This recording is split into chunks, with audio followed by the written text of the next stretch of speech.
right? We've been taught as examiners as well multiple times, read 120 words and put a slash in front of it, which means that you cannot, under any circumstances, credit any content beyond 120 points. All right. So if any of your points or any of the content points that you find, you write them after 120 words, you will not, that will not be considered in your reading mark. Out of 10, you will not get marks for those points. All right. So you need to make sure that you have at least 10 points. Because remember, you have to write 120 words. Being under is okay, but you cannot go over. 10 points. Ideally, just as you find the points, start underlining them and listing them. But don't. You know, for example, as I was reading, I was highlighting things. That is exactly how I want you to read it. Read it once, start highlighting things. And the second time, read it again to make sure you found as many points as possible. After you've highlighted your points here, I recommend that you use the additional sheets. So you've got additional sheets at the end here, right? Just use it for brainstorming and list your points here, right? Write down all your points, write the specific point. Do not write entire sentences. And then use this additional page to write your actual summary. Where did it go? All right. Some students, because you've got so much space here, they use the second page and write the points here at the end. That's also fine. You want to write it first over here, that's also fine, because it's not going to take you that much space. You've got enough space here. Write the points out because this will help you to be very specific in selecting your information. Okay, so let me read a couple of questions. So if you write more, one of your points could be wrong and the rest aren't, which is why they don't get full marks. Okay, Bisma, I think that was for the last one.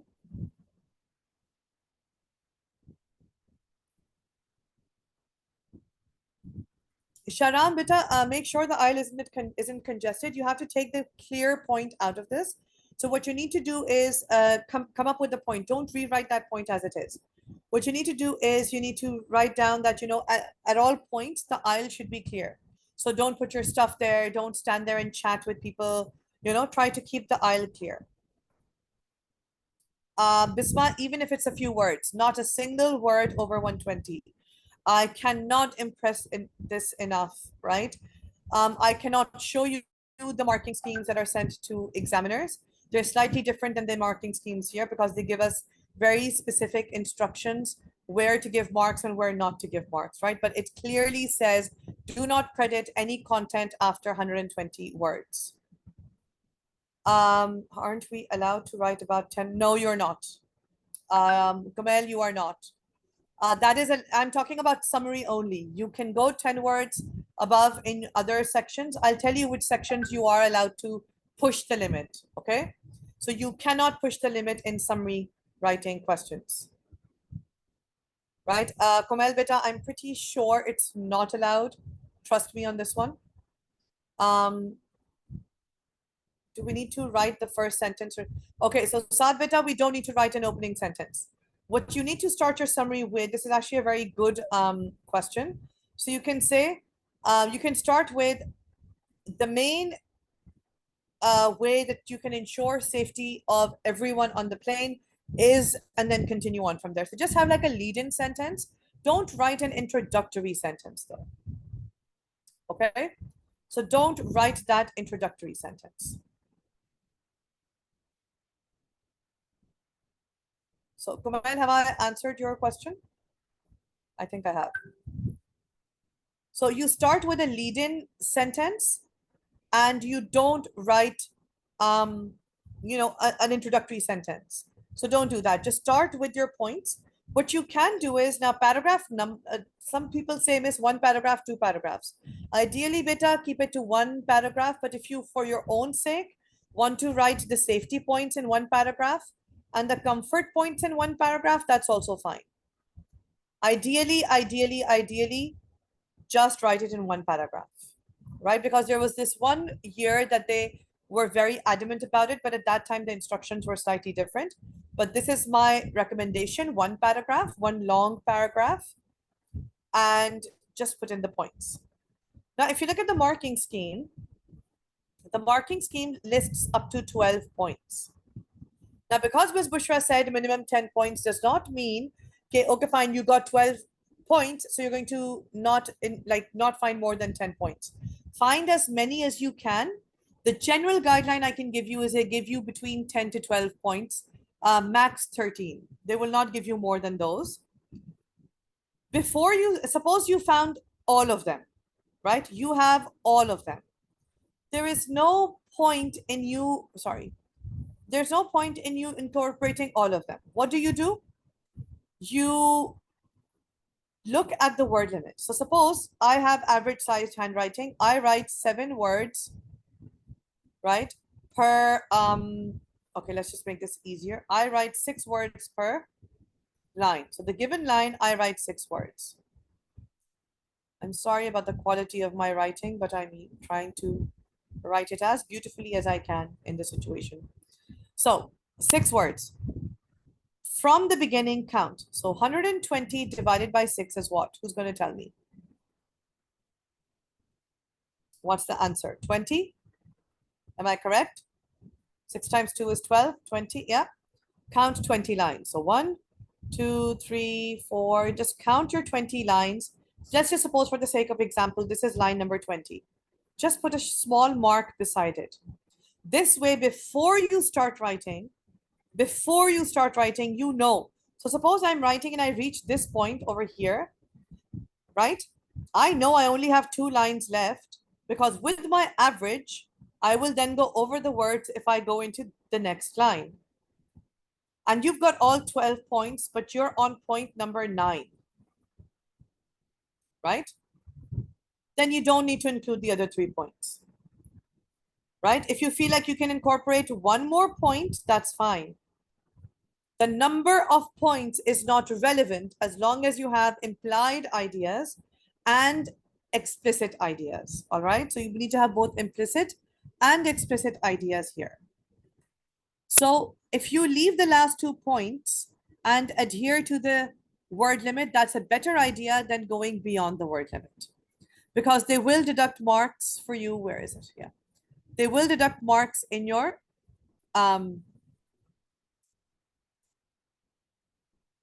so this is, yeah, sorry, this marking scheme is going to be a bit incorrect because for you guys, this is not relevant anymore. Okay? At all. Now, you will get a high mark in reading if you have an effective response, right? Which understands the requirements of the task. So understanding the limit of words is also very important, and that you have used a wide range of ideas, but they are well focused. This means, beta, no extra details. Shahram, this is something that you were talking about. And no extra details and absolutely no examples. No, Saad, for you guys, they've changed the marking scheme. In paper 1, at no point will they deduct you for grammatical, spelling, or punctuation errors. Unless you write English that is incomprehensible, they will not. So if it doesn't make sense what you're writing completely, they cannot make sense out of it, then your marks will be deducted. But if overall you are writing fine, then that's fine. They're not even going to deduct spelling marks, right? So you have to show that your points are skillfully selected, all right? So Imran, you've asked a question, is it mandatory to use stylish linking devices? You see, linking devices can be useful, but we are looking for fluency. We're looking for clarity. Now, if I speak English as a native, I grew up in a country, I was born in a country where I learned to speak English as a native. Native speakers do not write. Furthermore, additionally, consequently, we don't speak this way. So what you can do is you can use a variety of sentences. I think complex sentences, combining ideas. So organization is also something they're looking at. Make sure your points are connected. Don't repeat your points. Use your own words where you can, right? And write fluently. So use some linking devices, yes, but use complex sentence structures as well. So use a combination of things, complex sentence structures, and you can use linking devices. So let's go to the marking scheme. I can show you one thing. So for example, you've got these 2 points and they're correlated. Stow their own overhead luggage and put heavy luggage in the cargo storage area, right? They're correlated points, they're both about luggage. So I can construct a complex sentence, right? So it is better for something simple as like it is better for passengers to stow their own overhead luggage and make sure that all overhead luggage adheres to weight restrictions, and then something as simple as it is, I don't know. Okay, that's a bad example. Wait, let me think. So it is advised to not bring heavy luggage on board and put it in the cargo storage area so that you are able to store your own luggage overhead or in the overhead luggage area, right? So what I've done is I've taken 2 points, combined them without using the linking phrases like, however, additionally, furthermore, all of that, right? So sorry for the bad example. It's just something at the top of my head. Another thing that you can do is, for example, look at the first point, behaving politely, and then using the call bell, right? They're related because you're not taking the flight attendants, you're showing them respect, you're not taking them for granted. So all of these things make sense. These last 2 points can be correlated. Don't bring strong smelling food on the plane, and whatever food you eat, make sure the area around you is clean. Okay? So make sure that you can combine similar points together. No comment, we don't put a comma. If you're starting a new point, look at the complex sentence structure. You can sometimes start with a subordinate clause and move on to a main clause. And then you can put a comma in between them. But if you're starting with the main clause, you don't put a comma and you just continue with the subordinate clause, right? So it depends on your sentence structure. If you feel like you're using too many commas, use semicolons as well. Now, then we come to my favorite part of the paper, question 2. And this part of the paper is what everyone dreads. Everyone hates this part. So one benefit that you have is, again, 40 minutes, but this is for text C. All right? And when you look at question 3, that is also based on text C. Now, what I'm going to tell you is very, very controversial. You may agree, you may not agree. This is my tip. You've got 40 minutes for question 2. So I advise you to spend 10 minutes on questions 2A, 2B, and 2C. Combined, they should be 10 minutes. All right? And it's very, very easy because the only thing that's going to take time is this question. All right? And for this question, you need to do speed reading. So basically what they've done is they've given you a situation, right? And they've told you, okay, fine. So Edgar took big confident steps while escorting Jeswin to the place where they would be working together that day. So it's about something to do with taking Jeswin somewhere, confident steps. You need to look for a word which shows movement and a word that shows confident steps. So you go to question C and you see that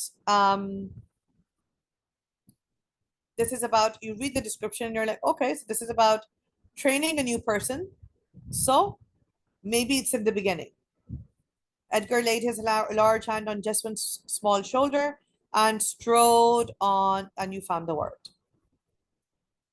How do you have further confirmation? This is what it means, because Jeswin tripped and danced to keep up with him. He was walking fast. We found the word.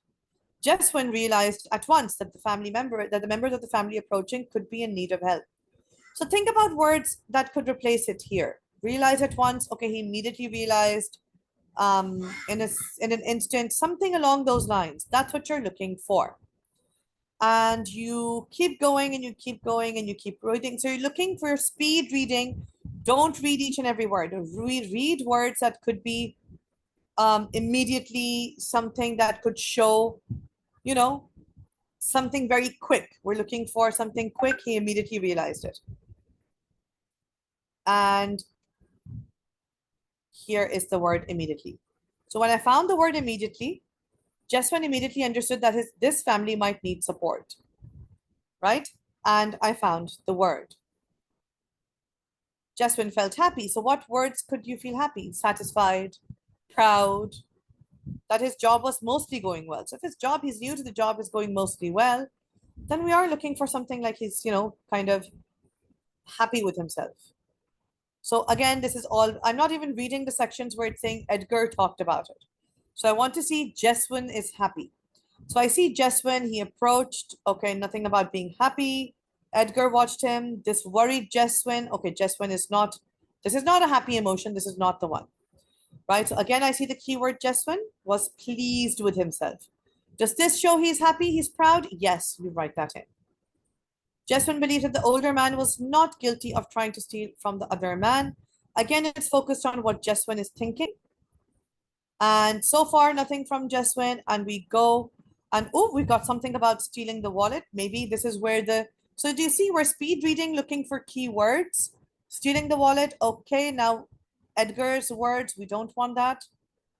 Jeswan's words, we need something not guilty, probably something like innocent, naive or something. And oh, here you go, innocent. And innocent is your word.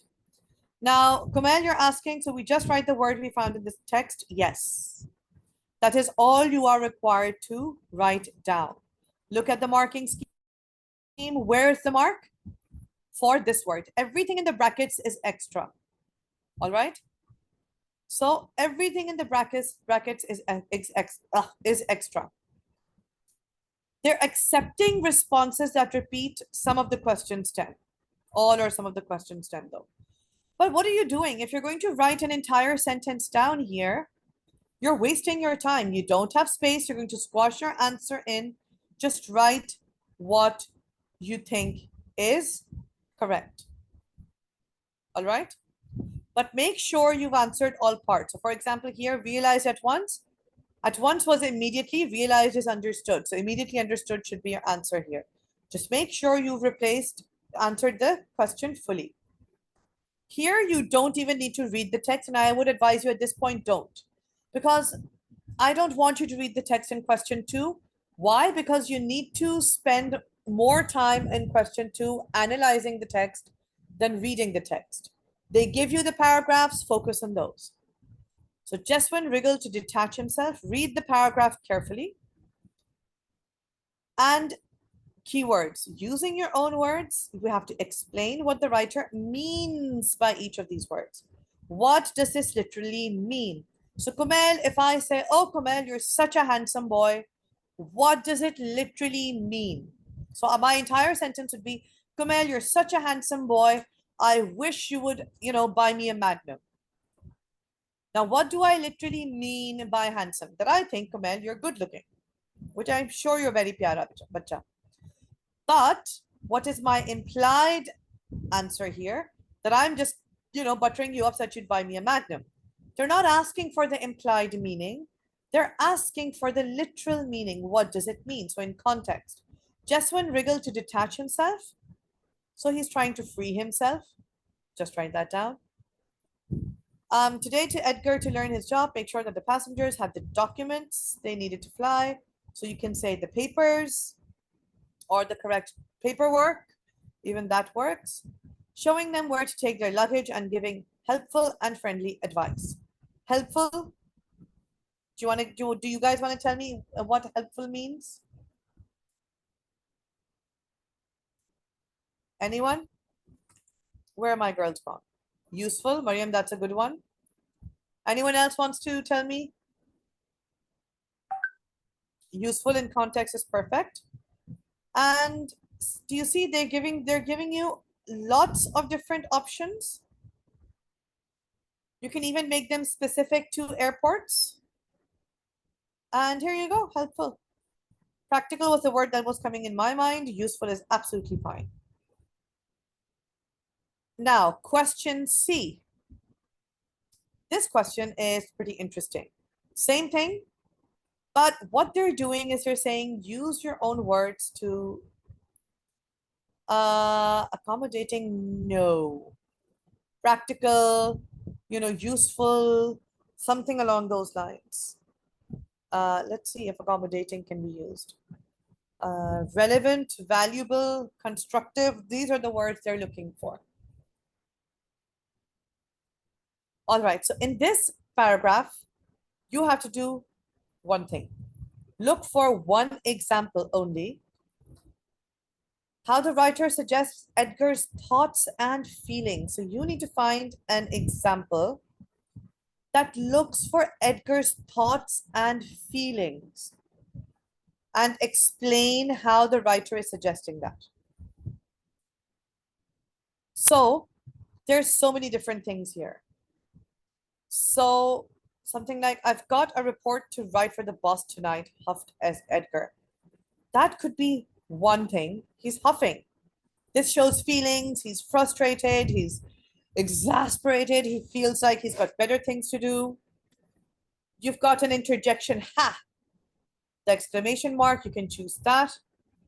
You can also choose the verb. So you can choose Edgar huffed, he marched, he flipped. So you can choose the verbs used to describe his actions. They're brisk actions. They're showing, that he's just kind of like pointedly doing his job more well, like better. He's frustrated. His thoughts and feelings are your focus, right? Another one is that flipped through the identity documents with the dexterity of a master player shuffling a deck of cards. So you can say that he's trying to show he's frustrated that his boss is questioning him. So he's trying to show that he knows his job well and that he's brilliant at doing his job, right? So all of these things can be used. And if you go through the marking schemes, it's very clearly said that you will be given 3 marks for an appropriate example and a good quality explanation, right? So they will even give you 1 mark for choosing the example and giving some attempt of an explanation. Make sure the explanation is focused on the thoughts and feelings. Saad, yes, ideally you should rewrite the phrase because then how would you, just write the phrase because you need to tell them which phrase you're explaining. Okay? And again, they've chosen specific ones. And yeah, you can choose these. Again, if you choose other phrases, but they fit the question, they will give you the marks for it. Now we come to this question. This question is the most difficult one to write. But, it's the easiest one as well. They have given you 2 paragraphs. These are the only 2 paragraphs you should go and read. Read the paragraphs from each paragraph. So you need to find 6 examples in total. 3 examples from each. Make sure you choose at least 1 example of imagery from each paragraph. Imagery, basically, they mean figurative language. So personification, metaphors, and they give you narrative texts. Text C will always be narrative in nature because they want you, or descriptive in nature, because they want you to be able to find these figurative language examples. All right. So you will find 3 examples from paragraph 2, 3 examples from paragraph 4. You are being given 15 marks for your content. All right. So sorry. Let's go to the marking scheme. Now in the marking scheme, if you look at it, they've even got singular words. And there's this basic meaning of it. So they spoke dramatically. Or you can, and then it kind of makes him sound patronizing or something. So let's go back to my example. Kumail, I hope you don't mind being my example today.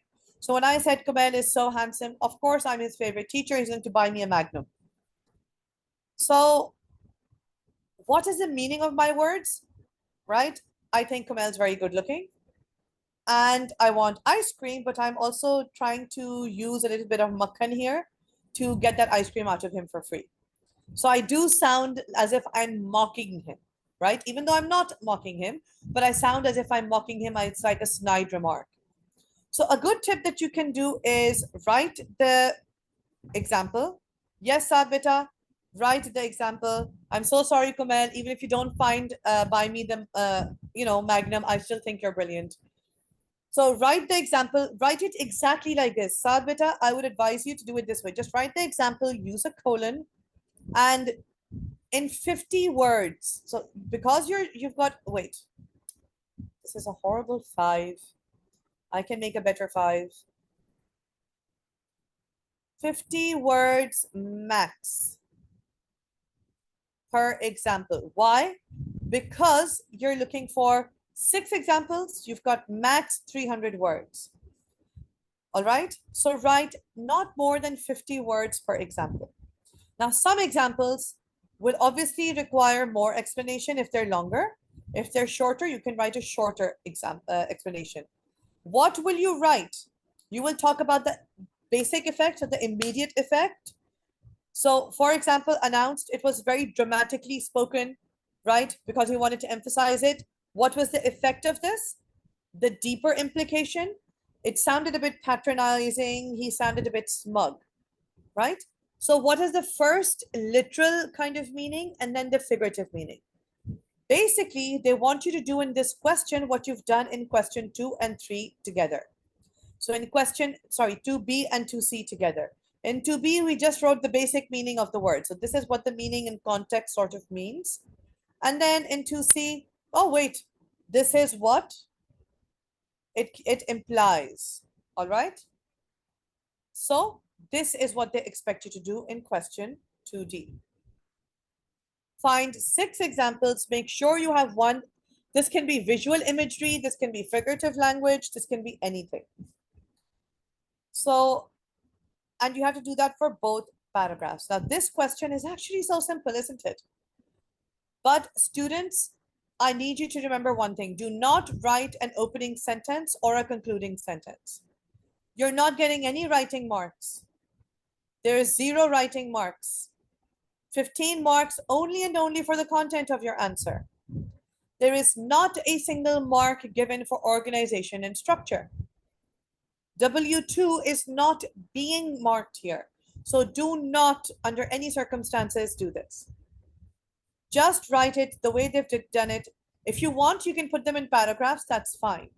But I would advise you, just for the sake of remembering to have 6 of them there, write the example, sorry, folks.